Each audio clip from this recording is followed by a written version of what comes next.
সে আমার মায়াবতী। পর্ব ২। দরজা খুলতেই সে স্তব্ধ হয়ে যায়। এভাবে মহিলাকে দরজায় স্তব্ধ হয়ে দাঁড়িয়ে থাকতে দেখে বাকিরা উঠে আসে। তারাও দরজার কাছে এসে চমকে যায়। কেবল একজনের মুখ চকচক করে ওঠে খুশিতে। সবাইকে এভাবে তাকিয়ে থাকতে দেখে বাইরে দাঁড়িয়ে থাকা ৬ জন যুবক হাসি মুখে চিল্লিয়ে বলে, সারপ্রাইজ! তাদের দেখে অন্য সময় হলে সবার মাঝে আনন্দে উপচে পড়ত, কিন্তু এরকম মুহূর্তে তাদের দেখে সবাই ভীত হয়। সবটা জানতে পারলে কি হবে তা ভেবেই তারা অসহায় মুখ করে নেয়। দরজা খুলেছেন যে মহিলা, তিনি শুকনো গলায় বলেন, তোরা ফিরে এসেছিস? ফোনে তো বললি আর ১ বছর সময় লাগবে তোদের ফিরতে, একটা কাজ শেষ করে ফিরবি। তাহলে? মহিলার প্রশ্নের জবাবে একটি যুবক হাসি মুখ করে তাকে এক পাশ থেকে জড়িয়ে ধরে বলে, আম্মু, ওইটা তো জাস্ট একটা বাহানা ছিল। আমরা তোমাদের সারপ্রাইজ দিব বলে তাই বলেছিলাম। এবার চাপো তো, যার জন্য এত দ্রুত ফিরে আসা তাকে যে সারপ্রাইজড করে আসি। এই বলে যুবকটি সবাইকে পাশ কাটিয়ে ভিতরে প্রবেশ করে। সে দোতলায় ওঠার জন্য পা রাখতে যাবে, তার আগেই তার ফুপা চারপাশে একবার তাকিয়ে ধীরে বলে, আকাশ বাবা। উপরে ইফতি নেই তার রুমে। তার কথায় আকাশ তার দিকে ফিরে ভ্রু কুঁচকে বলে, নেই মানে? এত রাতে ও কোথায়? আকাশের প্রশ্নে আকাশের ফুপু আমতা আমতা করে চোরা চোখ নিয়ে চারপাশ তাকিয়ে বলে, ইফতিকে গত ৪ দিন ধরে পাওয়া যাচ্ছে না। আকাশের ফুপুর কথায় সকল যুবকের মুখ থমথমে হয়ে যায়। আকাশের ফুপু আবার বলে, নিখোঁজ হওয়ার আগের দিন রাতে সে তার রুমেই ছিল। সকালে খাবারের জন্য ডাকতে যেয়ে তাকে আর রুমে পায় না। এই কথা সবাইকে বলে পুরো বাড়ি খোঁজ করা হয়, কিন্তু তাকে পাওয়া যায় না। তোমার বাবা ও ফুপা অনেক খোঁজাখুঁজি করেও পায়নি। পুলিশকে বলা হয়েছিল, তারাও কোনো খোঁজ পায়নি। ইফতি নিখোঁজ, তাও ৪ দিন ধরে। এই কথায় আকাশ আর মেঘের বুক কেঁপে ওঠে, কারণ ইফতি তাদের খুব আদরের। তারা তাদের বোনের কোনো আবদার অপূর্ণ রাখে না। তাদের সাথে আরও একজনের মুখ জুড়ে বিষাদের ছায়া নেমে আসে।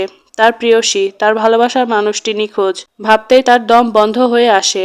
মেঘ নিষ্প্রাণ মুখে সোফায় বসে পড়ে। আকাশ চিল্লিয়ে বলে, তোমরা তাহলে বলনি কেন? আকাশের আম্মু ভেজা গলায় বলে, তোর বাবা ফুপা খুঁজছিল, তাই বলিনি। আকাশ তার কথায় আগের থেকে আরও উচ্চস্বরে চিল্লিয়ে রাগী গলায় বলে, কেমন খুঁজলে যে এখনো পেলে না? ৪টা দিন হয়ে গেল আমার বোন নিখোঁজ, আর তোমরা জানানোর প্রয়োজন মনে করলে না? এই বলে সে একবার মেঘের দিকে তাকায়। সে স্তব্ধ হয়ে বসে আছে। মেঘ থেকে চোখ সরিয়ে সে যুবকটির দিকে তাকায়। সে কিনা অনুভূতির চোখ নিয়ে তাকিয়ে আছে। আকাশ সবার দিকে তাকিয়ে থমথমে মুখে বলে, আমি এখনই আমার বোনকে খুঁজতে বের হব। আকাশের কথায় তার বাবা বলল, আমরাও তো খুঁজেছি, কিন্তু পাইনি। তার কথায় আকাশ রেগে বলল, সেটা আপনাদের খোঁজ, আমার বোনকে আমি নিজেই খুঁজব। এই বলে সে বাড়ি থেকে বের হয়ে যায়। তার পিছু পিছু আরও ৩টি যুবক বের হয়। তারা হলো মাহাদি, সূর্য ও শুভ। তারা আকাশের বেস্ট ফ্রেন্ড। তারা স্কুল থেকে ভার্সিটি সব একসাথে শেষ করেছে। এতদিন তারা দেশের বাহিরে ছিল লেখাপড়ার জন্য। আর মেঘ হলো আকাশের বড় ভাই।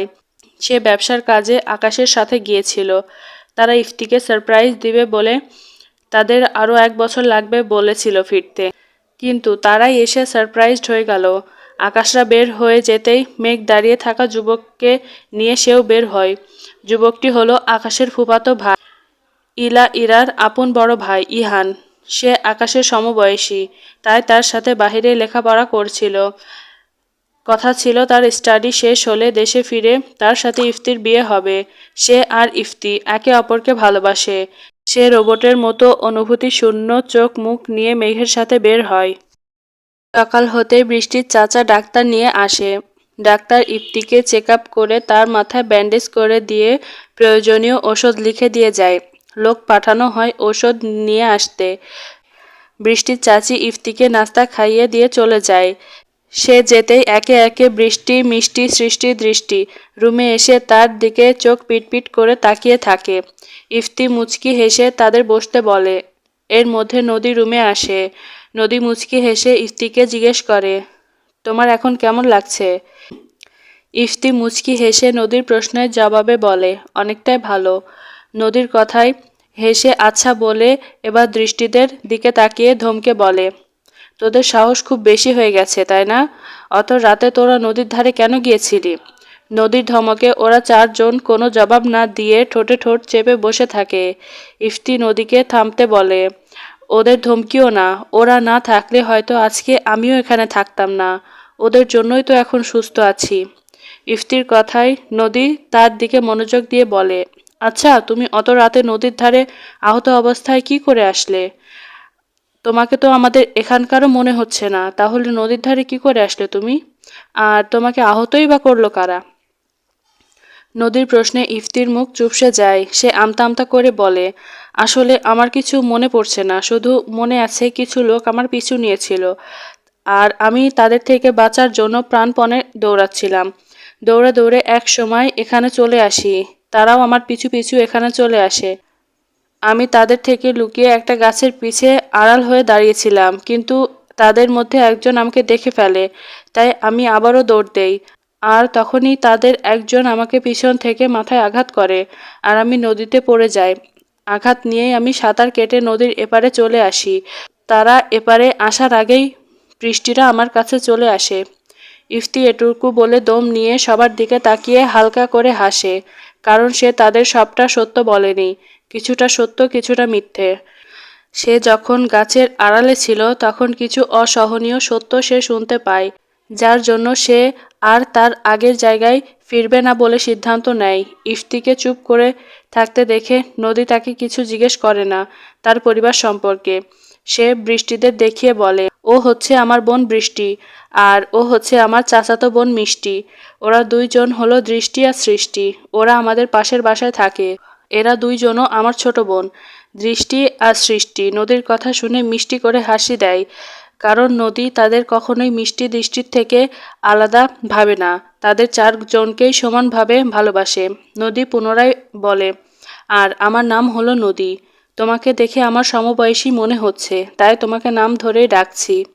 নদীর কথায় ইফতি মুচকি হাসি দিয়ে বলে, সমস্যা নেই, নাম ধরেই ডাকো। নদী হাসি মুখ করে তার দিকে তাকায়। বৃষ্টি বড় করে হাসি দিয়ে বলে, আপু তোমাকে তো আমি কাল রাতে ভূত ভেবেছিলাম জানো। ইফতি তার কথায় অবাক হয়ে যাও মুখ করে বলে, তাই বুঝি? আমি কি দেখতে এতটাই পচা যে তুমি আমাকে ভূত ভেবে ভয় পেয়েছিলে? ইফতির কথা শুনে বৃষ্টি দাঁত দিয়ে জিভ কেটে দ্রুত বলে, আরে না আপু, আমি তা বলিনি, এই কথার পিছে কাহিনী আছে, দাঁড়াও বলছি। বৃষ্টির কথায় নদী ইফতি মনোযোগী শ্রোতার ন্যায় তাকায়। সৃষ্টিরা সবটা জানে, তবুও তারা বৃষ্টির কথায় মনোযোগ দিয়ে শুনতে থাকে, কারণ বৃষ্টি হয়ে যাওয়া ঘটনাগুলো সিনেমার মতো সাজিয়ে বলে, যা শুনতে মন্দ লাগে না। তাই তারা বৃষ্টির সব কথায় মনোযোগ দিয়ে শোনে। সকাল 7টায় আকাশরা বিষণ্ণ মুখ নিয়ে বাড়িয়ে আসে। তারা ইফতির যাওয়া আসা করা সব জায়গা তাকে খুঁজেছে, তবুও কোনো হদিস মেলেনি। আকাশদের ফিরতে দেখে আকাশের মা ভেজা গলায় জিজ্ঞেস করেন, বাবা কোনো খোঁজ পেলি আমার মেয়েটার? আকাশ কিছু না বলে চোখ বন্ধ করে সোফায় গা এলিয়ে মাথা নাড়িয়ে জানায় না। আকাশের মা আবারও কান্নায় ভেঙে পড়েন। বাকিরা কেবল দীর্ঘশ্বাস ছাড়েন। কেটে যায় 1 মাস। এই 1 মাসে আকাশরা ইফতিকে বিভিন্ন জায়গায় খুঁজেছে, কিন্তু তাকে পায়নি। তারা বিভিন্ন জায়গায় পুলিশ দিয়েও খোঁজ করিয়েছে, তবুও ইফতির কোনো খোঁজ মেলেনি। তারা না চাইতেও বাধ্য হয়ে মেনে নেয় ইফতিকে তারা আর খুঁজে পাবে না। সবাই মেনে নিতে পারলেও ইহান কোনোভাবেই মেনে নিতে পারছে না যে সে আর তার প্রিয়সীর দেখা পাবে না। তার আদুরে অভিযোগগুলো সে আর শুনতে পাবে না।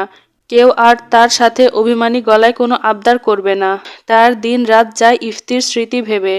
তার এরকম ভেঙে পড়া দেখে কেউ একজন গোপনে নিজের করা অপরাধের জন্য আফসোস করে। ইফতিকে অনেক জিজ্ঞেস করার পরও ইফতি তার পরিবার সম্পর্কে তাদের কিছু বলে না। তারা ভেবে নেয় ইফতি ভুলে গেছে সব। ইফতিকে ডাক্তারের কাছে নিয়ে যাওয়ার কথা বললেও সে যেতে রাজি হয় না। সে এর মাঝে একবার পালিয়ে যাওয়ার চেষ্টা করে, কিন্তু পারে না। তার এই কাজের জন্যই তাকে কেউ কিছু জিজ্ঞেস করে না, বৃষ্টির চাচার কথাই। শুক্রবার হওয়ায় ইলা সবাইকে বাড়িতে দেখতে পেয়ে তার ভাবানুযায়ী কাজটি করার সঠিক সময়ে ভেবে মেঘের কাছে যে আহ্লাদি স্বরে বলে, দাভাই, ইফুর নিখোঁজ হওয়ার কারণে আমাদের সবার মন ভালো নেই, চলো না কোথাও থেকে ঘুরে আসি। মেঘ ইরার কথায় তার দিকে তাকিয়ে কিছু বলতে নিলে ইরা অসহায় মুখ করে বলে, প্লিজ মানা করো না। মেঘ মানা করতে যেও মানা করে না। দীর্ঘশ্বাস ফেলে জিজ্ঞেস করে, কোথায় যাওয়ার ইচ্ছে? মেঘের কথায় ইরা খুশি হয়ে বলে, বাবাই যে কিছুদিন আগে নতুন জমি কিনলো, সেখানেই চলো, ঘুরে আসি, সাথে জমিটাও দেখে আসি। ইরার কথায় মেঘ হালকা হেসে বলে, আচ্ছা ঠিক আছে, তাহলে চল, নিচে যেয়ে সবাইকে বলি। মেঘের কথায় ইরা দ্রুত বলে, না দা ভাই, তুমি যে বলো না তুমি নিয়ে যেতে চাচ্ছ। আসলে এরকম পরিস্থিতিতে যদি এরকম আবদার করি তাহলে বকা খেতে পারি। প্লিজ তুমি যে বলো। মেঘ মাথা নাড়িয়ে বলে, আচ্ছা ঠিক আছে, নিচে চল, বলছি। মেঘ রাজি হওয়ায় ইরা খুশি হয়ে যায়। থ্যাঙ্কস দা ভাই, তুমি নিচে যাও, আমি ইলাকে নিয়ে আসছি। ইরার কথায় মেঘ মাথা নাড়িয়ে চলে যায়। ইরা কিছু একটা ভেবে ইলার রুমে এসে দেখে ইলা ফোন টিপছে। সে ইলাকে এক সাইড থেকে জড়িয়ে ধরে বলে, মাই ডিয়ার সিস্টার ইলু, তুই কি কোথাও ঘুরতে যেতে চাস? ইলা ফোন অফ করে বলে, নো সিস্টার, আমাকে আজকে একটা পার্টিতে যেতে হবে, সেখানে কয়েকদিন থাকবো, সো পসিবল না।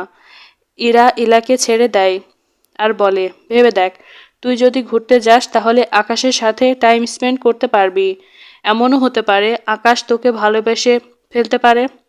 ইরার কথা শুনে ইলা ভেবে দেখে, আসলেই তো, ঘুরতে গেলে আকাশকে একা পেয়ে তাকে ভালোবাসতে রাজি করাতে পারে। সে আকাশকে ছোট থেকেই চেয়ে আসছে, কিন্তু আকাশ তাকে মানে না। সে আকাশের জন্য রাজি হয় যাওয়ার জন্য। ইলা হাসি মুখ করে বলে, ওকে ডান। ইলা রাজি হওয়ায় ইরা খুশি হয়ে যায়, কারণ নিচে যদি তার বাবা বা বাবাই রাজি না হয় তাহলে ইলা রাজি করতে পারবে।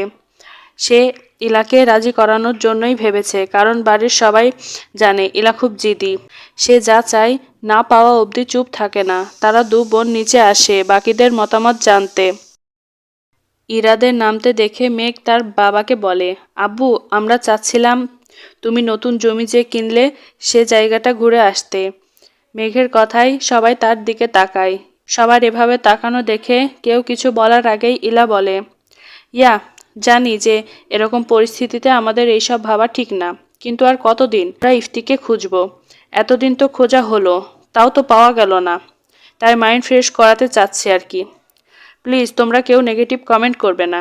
ইলার কথায় বাকিরা কিছু না বললেও আকাশ শক্ত গলায় থমথমে মুখে বলে, ইফুকে পাওয়া যাচ্ছে না, আর তুমি বলছো মাইন্ড ফ্রেশ করার জন্য ঘুরতে যাবে? লিসেন, তোমরা যে বা যারা যাওয়ার যেতে পারো, কিন্তু আমাকে যাওয়ার জন্য কেউ বলতে আসবে না। আকাশের কথা শুনে ইলা আঁতকে ওঠে, কারণ সে কেবল আকাশের জন্যই যেতে রাজি হয়েছে। ইলা দ্রুত ইরাকে ইশারা করে কিছু বলতে বলে। ইরা ইলাকে শান্ত হতে বলে, বড়দের দিকে তাকিয়ে বলে, ছোট ভাইয়ার কথা শুনো না, আমরা ঠিকই তাকে রাজি করিয়ে নিব। বাবাই, তুমি শুধু পারমিশন দাও, তাহলেই হবে। ইরার কথায় বাকিরা সম্মতি জানায়। আকাশের বাবা মাথা নাড়িয়ে বলেন, ঠিক আছে সবাই, যদি ওকে মানাতে পারো তো মানিয়ে নিয়ে যাও, ঘুরে এসো কয়েকটা দিন।